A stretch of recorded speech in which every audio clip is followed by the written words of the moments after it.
mort c'était triste et que souvent on rentre vraiment en deuil. Le deuil est connoté à l'idée de mort. Pourquoi on vit ça comme un déchirement, une perte?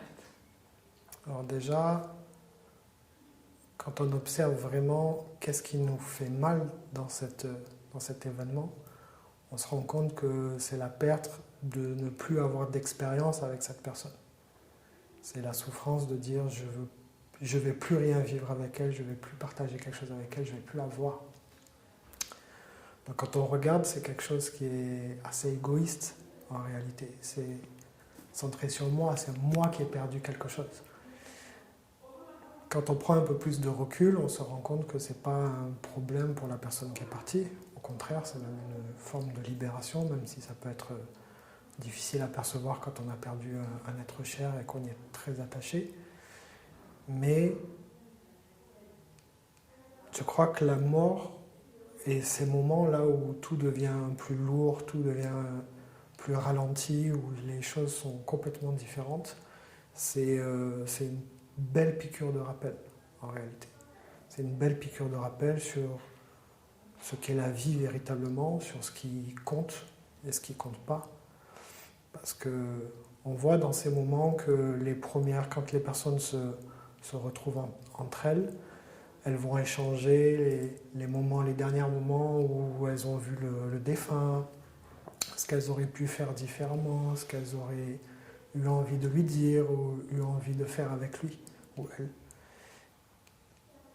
Et en fait, ces moments, ils sont parfaitement vrais parce que ça nous ramène à quel est le sens de cette existence et est-ce que je ne suis pas perdu dans des priorités qui n'en sont pas vraiment. On le voit dès que l'événement intervient, d'un coup, toutes nos priorités sont mélangées. Tout ce qui comptait pour nous là, sur les 4-5 jours, la semaine qui viennent, on se rend compte que ça n'a pas vraiment d'importance et qu'il y a d'autres choses qui sont plus importantes. Et d'ailleurs, les premières pensées aussi qu'on a sont assez révélatrices de comment on s'est convaincu de choses qui ne sont pas naturelles, parce que tout de suite, on va penser nous-mêmes à nos proches, aux gens qui nous sont chers, on va penser à notre propre existence. Et ça nous donne envie en fait de poser d'autres actions.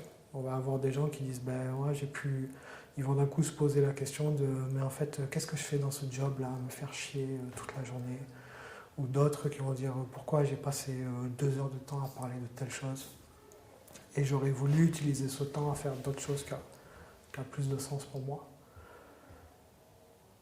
Donc c'est un magnifique moment en réalité, c'est un magnifique moment qui remet énormément de sens au temps, qui remet l'importance du temps qu'on a. Et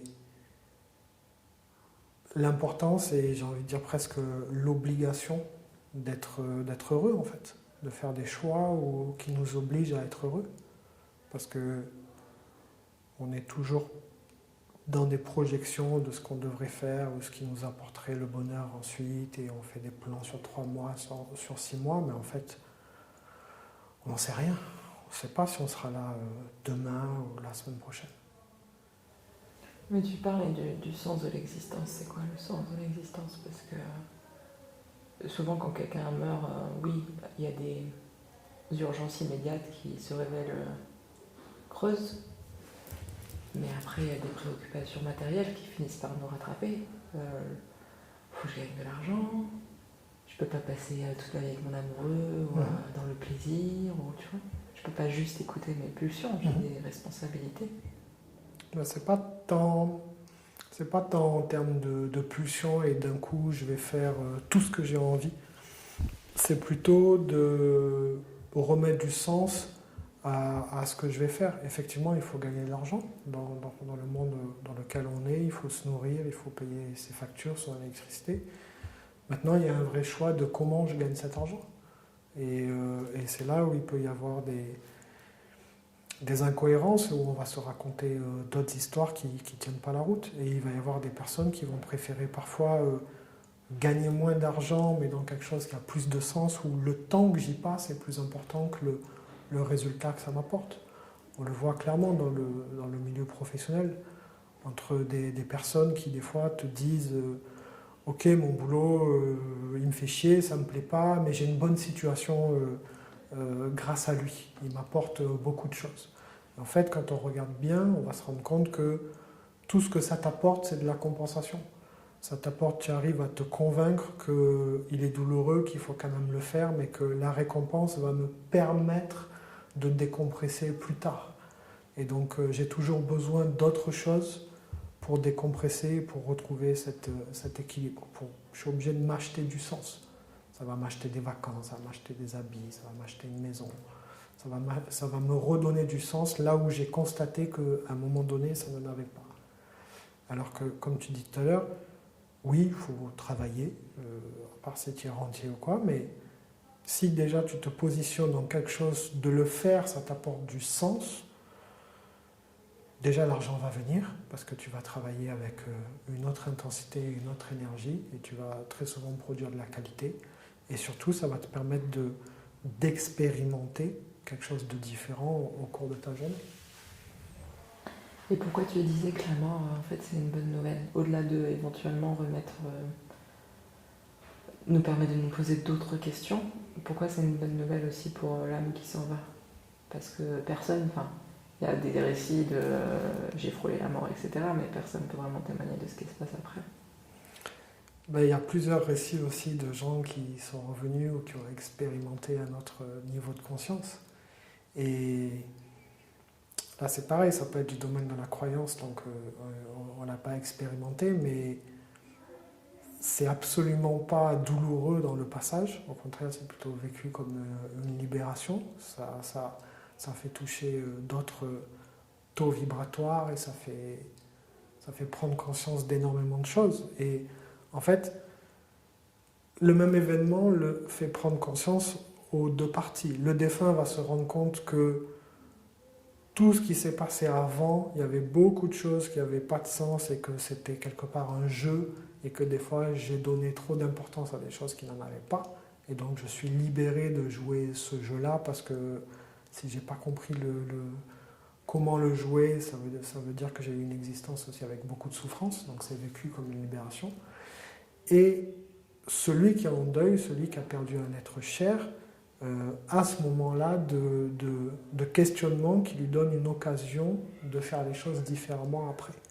En tout cas, la brutalité de la mort te plonge tout de suite dans ce moment et dans ce ralentissement où tout devient plus sérieux d'un coup.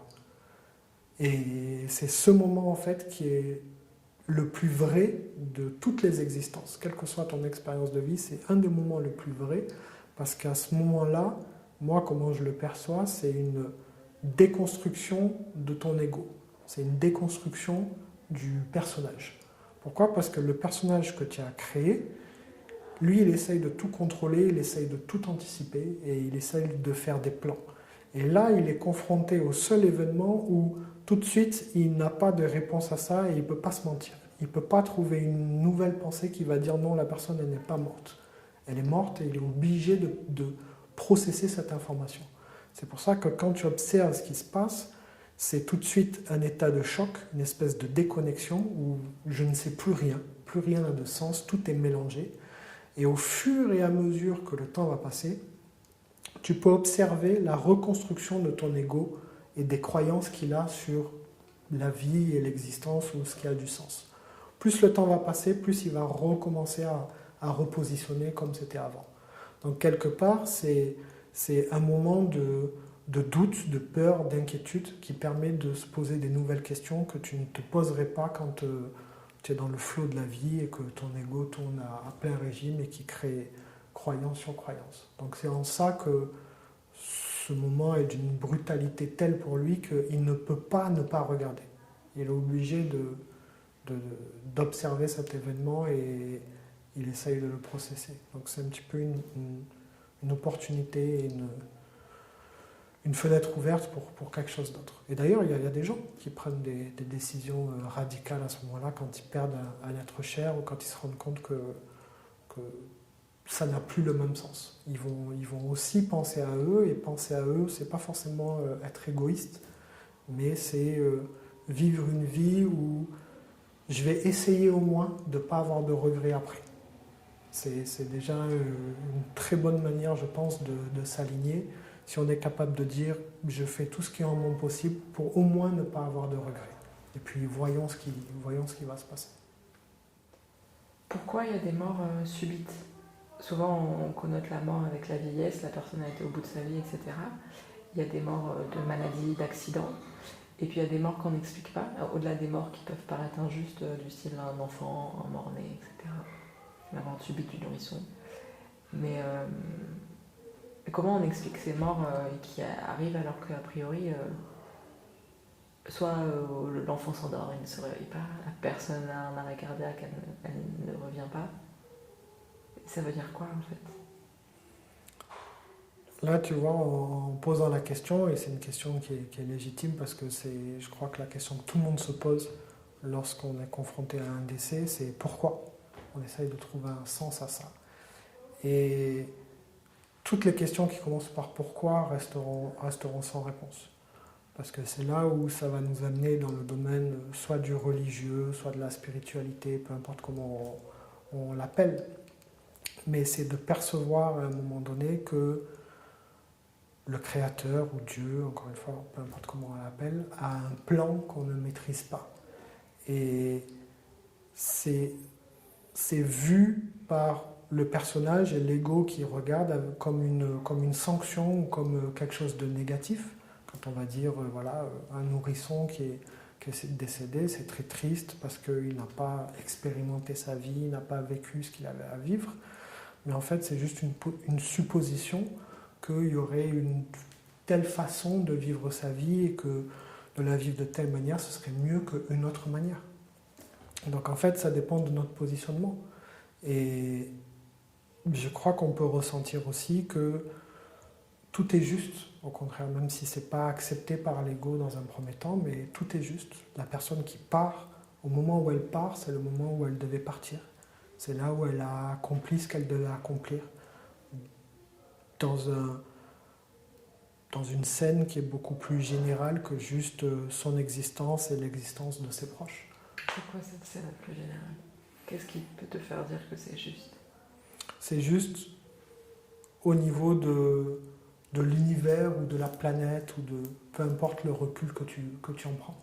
Plus tu vas prendre de la hauteur, plus c'est juste.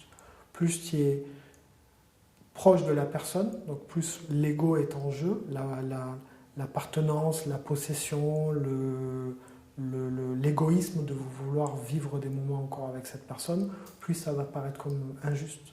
Parce que c'est toi qui mets ce jugement de j'aurais dû faire des choses encore avec cette personne, ou elle-même elle avait encore plein de choses à accomplir. Mais quand on dit ça, en fait, qui on est pour dire qu'elle avait encore plein de choses à accomplir? On n'en sait rien en fait. C'est ce qu'on voudrait dans un monde idéal. Mais si on laissait le mental créer ce monde idéal, il n'y aurait jamais de mort. Personne ne mourrait. Parce que tout le monde s'attacherait aux autres personnes et on voudrait que ça dure éternellement. Ce qui serait, au niveau mondial ou de l'univers, une catastrophe. Parce que dans ce jeu d'équilibre, pour qu'il y ait des naissances, il faut aussi qu'il y ait des morts. Et donc d'associer l'événement de la mort à quelque chose de négatif, c'est déjà un jugement. Donc plus on est proche, plus effectivement on va avoir ce jugement, et c'est pour ça que dans les différentes étapes du deuil, il y a l'acceptation que c'est comme ça. Et une fois qu'un deuil te remet le sens des priorités, et que tu peux te dire que tu as une vie qui a un sens, il y a aussi ce truc avec la mort, c'est d'avoir envie tout de suite d'assouvir ses pulsions, de moins les juger, de moins les étouffer, et de se dire, vu que je sais pas ce qui arrive demain, tant pis, je le fais. Mais après, si tu passes ta vie comme ça, est-ce que c'est une solution? Est-ce que c'est ça qu'il faudrait faire? Parce qu'on sait qu'il y a des pulsions qui peuvent être émotives, peuvent être hormonales, et qu'une fois qu'on les raisonne, on se rend compte que bon, il faut remettre les choses dans leur contexte. Il y a effectivement déjà ça te permet de le regarder, donc c'est déjà une bonne étape. Ça te permet d'observer ce qui se joue et ce qui est refoulé en toi, ce que tu n'acceptes pas dans le flot naturel de la vie. Donc à ce moment-là, tu te poses au moins la question. Maintenant, la question qui est un peu plus profonde à ça, c'est ce que je fais, est-ce que ça va m'apporter du plaisir et de la satisfaction ou est-ce que ça va m'apporter du bonheur? Et c'est cette confusion qui fait faire des fois des actions qu'on peut regretter après. Parce que la recherche du plaisir et de la satisfaction est juste un autre moyen pour le mental de se nourrir. Et c'est pour lui un échappatoire parce qu'il est en train d'expérimenter quelque chose qui le fait souffrir et c'est pas agréable pour lui. Donc en gros, il envoie le message, j'ai besoin de me faire plaisir pour rééquilibrer un peu la balance, pour que ça passe. Et c'est là où effectivement ça peut être dangereux, d'après tomber dans une croyance et un nouveau style de vie qui serait, ben en fait, si je me fais toujours plaisir, je serai toujours heureux. Sauf que ça n'existe pas, ça ne fonctionne pas comme ça. Parce que même si tu te fais plaisir, même si tu assouvis tout ce que tu as envie d'assouvir maintenant, dans les mois qui vont suivre, même si tu continues de le faire, ce qui te faisait plaisir avant ne te fait plus rien aujourd'hui. La satisfaction que ça t'a apporté, elle va juste régresser jusqu'à ne plus rien te faire. Donc à ce moment-là, tu seras avec de nouveaux doutes et de nouveaux questionnements de à quoi ça sert, quel est le sens, et tu peux retomber dans il me faut encore plus de satisfaction ou encore plus de plaisir pour redonner du sens. C'est la problématique de toutes les addictions quand on y regarde bien. Et comment tu arrives à distinguer un désir d'une source pure de bonheur? C'est très simple. Lorsque ta pensée elle est articulée de j'ai besoin de, ça veut dire que c'est orienté vers quelque chose d'extérieur. Donc tu es déjà dans le domaine du plaisir et de la satisfaction. Lorsque tu vas raisonner, ou en tout cas observer, pas raisonner, observer en termes de bonheur, tu vas plutôt percevoir que c'est moi et moi seul qui fixe ces conditions et que je n'ai besoin de rien. C'est pour ça que à ce moment-là, dans la mort et dans la souffrance, c'est aussi un moyen de regarder plus profondément sur comment j'articule moi-même, comment je le construis, cet état de bonheur, et non pas cet état de satisfaction. Et c'est pour ça que tu ne vas pas obtenir ton bonheur tout de suite après le décès. Oui, parce que déjà il y a de l'émotionnel, et même quand il y a de l'émotionnel, tu peux chercher à compenser cet émotionnel. Et j'ai l'impression qu'il faut quand même avoir mangé du désir et du plaisir non durable pour te dire c'est pas là la réponse. Quoi. Bien sûr, il y a plusieurs étapes. Tu vois, il y a deux choses. En fait, déjà pendant la période de deuil, juste après le décès, tu vas pouvoir voir qui est en train d'expérimenter une vie où il est heureux. Parce que sa façon d'aborder le décès va être différente des autres. Déjà, c'est un bon révélateur. Comme je disais tout à l'heure, si tu es orienté de « ça me fait mal parce que je ne vois plus la personne », tu vois que tu es dans ce monde-là de la satisfaction et de ce que ça t'apporte à toi. Après, il peut y avoir aussi des peurs par rapport à ce que cette personne représentait, permettait, rendait possible. Souvent, la mort de quelqu'un, c'est tout un système autour qui s'effondre. Et là aussi, ça peut mettre certaines personnes dans un grand moment de vulnérabilité. Et là, est-ce que c'est juste égoïste ou est-ce que c'est aussi plus profond? Il y a de l'affection, mais il y a peut-être aussi des peurs matérielles. C'est toujours plus profond et quelque part, là aussi, même si la personne n'est pas encore prête à se poser cette question, mais elle a quelque chose à apprendre dedans. Parce que plus grande est sa perte, ça lui met en lumière que plus grande était sa dépendance à la personne. Donc oui, il y a aussi des cas où c'est presque pas récupérable après, et c'est d'ailleurs, j'ai envie de dire, les cas les plus tristes. Les cas les plus tristes, c'est les personnes âgées, en réalité. Pour moi, tu vois, avec cette perspective-là, moi, les cas les plus tristes sont les personnes âgées, puisque quand elles perdent aussi leur conjoint, elles se rendent compte de tout ce qui a été fait avant, qui n'était pas aligné avec ce qu'elles ressentaient vraiment, de tous les regrets qu'elles peuvent avoir eus dans leur vie, et elles se retrouvent à un moment de leur vie où en fait elles ne peuvent pas vraiment changer les choses.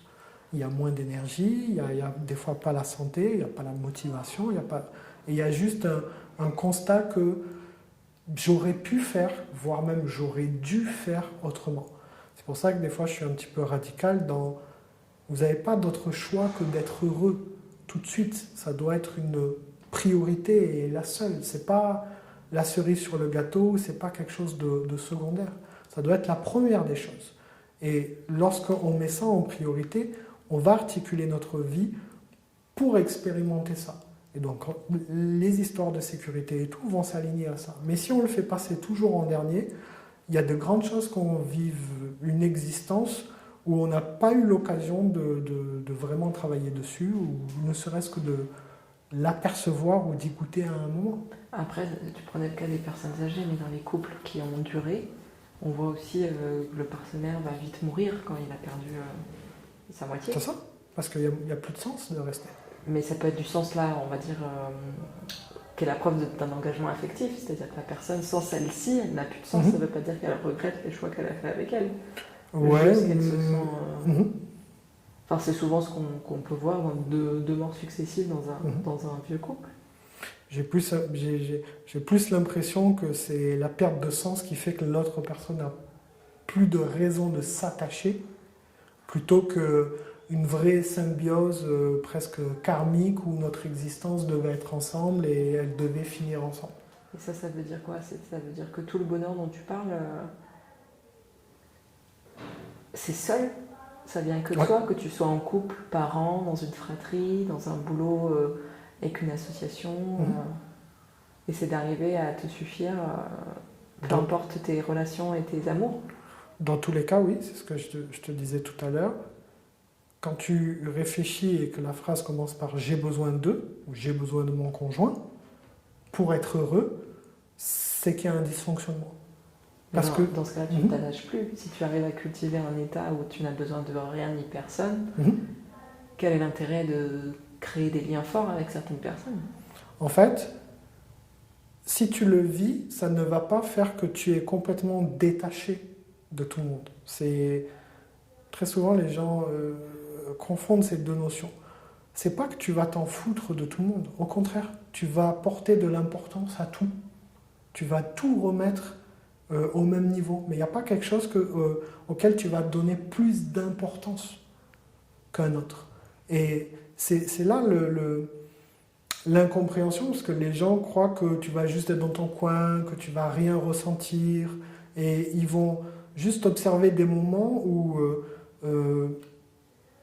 qui sont censés être intenses émotionnellement, et s'ils observent que tu ne réagis pas comme eux, ils se disent avec leur regard et des fois même leur jugement que tu es détaché de l'événement. Mais c'est pas ça.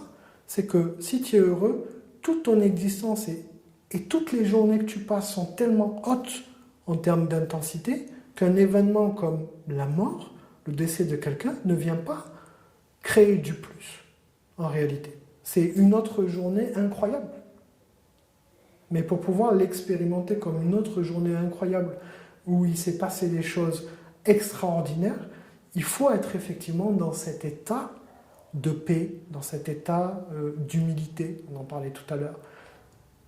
Parce que si tu ne peux pas regarder les choses avec humilité et t'émerveiller de petites choses, effectivement, un événement comme la mort, ça va être extraordinaire, alors que regarder une fleur, ça va être banal. Mais ça ne l'est pas. C'est banal pour celui qui est déconnecté de ce que c'est véritablement regarder une fleur. Et pourquoi ça peut être violent de vouloir changer notre regard sur la mort? Il y a des gens, quand tu leur diras mais la mort c'est une bonne nouvelle pour cette âme, qu'ils soient croyants ou non, tu vas les bousculer très fort, tu vas les choquer, potentiellement tu vas les scandaliser. Parce que ça sert à rien juste de dire ça. C'est expérimenté ou ce n'est pas expérimenté. Tant que quelqu'un vient te dire que c'est une meilleure chose pour cette âme, pour moi, ça n'a pas de valeur de dire ça. Si toi, tu le vis comme ça, si toi, c'est ton observation, que ce n'est pas un problème, que ce n'est pas un événement négatif, ça te montrera que tu as déjà une existence très certainement qui est beaucoup plus intense sur plein de petites choses de la vie. C'est pour ça que je dis la mort replace l'importance de la vie. S'il n'y avait pas cet événement de mort, au contraire, là, rien n'aurait d'importance. Si la vie était illimitée, s'il n'y avait pas de fin, rien n'aurait d'importance. Parce qu'on pourrait faire ce projet, on pourrait mettre 10 ans pour le réaliser, on s'en fout. On pourrait mettre 20 ans pour vivre une relation avec une personne ou appeler quelqu'un, on s'en fout. Ce qui donne de la vraie valeur au temps, c'est qu'on ne sait pas quand est-ce qu'il s'arrête. Donc du coup, chaque heure qui tourne est ultra importante. Et c'est ça l'expérience du bonheur, c'est de vivre chaque heure qui tourne comme la plus importante et comme l'événement le plus intense qui existe. Et comment on peut cultiver cette relation au bonheur? On peut la cultiver que par le corps. C'est pour ça que ce n'est pas une expérience mentale, c'est pour ça que ce n'est pas en écoutant ou en croyant quelque chose d'autre qu'on va l'expérimenter. Sinon, c'est juste une partie de nous qui va se mentir.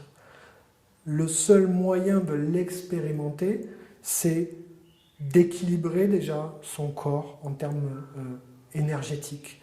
C'est d'avoir expérimenté ce jeu mental, d'y être déconnecté de temps en temps, par la méditation par exemple. On peut avoir ces moments là pour le coup, de complet lâcher prise, ou ces moments de révélation au cours de l'existence, où on va être détaché du temps, comme ce que je décrivais sur la mort.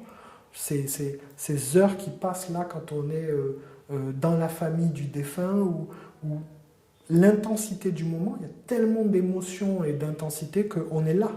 On ne pense pas à qu'est-ce qu'on va faire, on est là et on vit ce moment-là. C'est que en reproduisant ces moments et en travaillant, même si j'aime pas ce mot travailler, mais travaillant sur cultiver d'être là, que ça va déclencher et ça va libérer des formes de mensonges que le mental peut créer.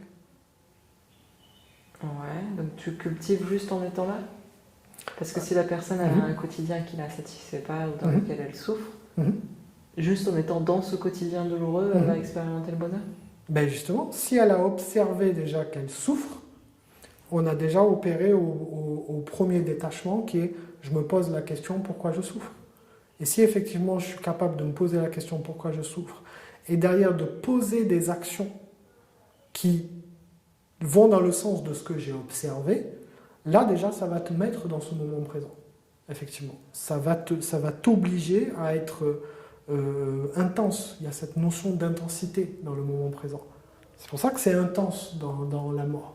C'est pour ça que les premières heures après avoir l'annonce, c'est d'un coup le temps devient beaucoup plus intense.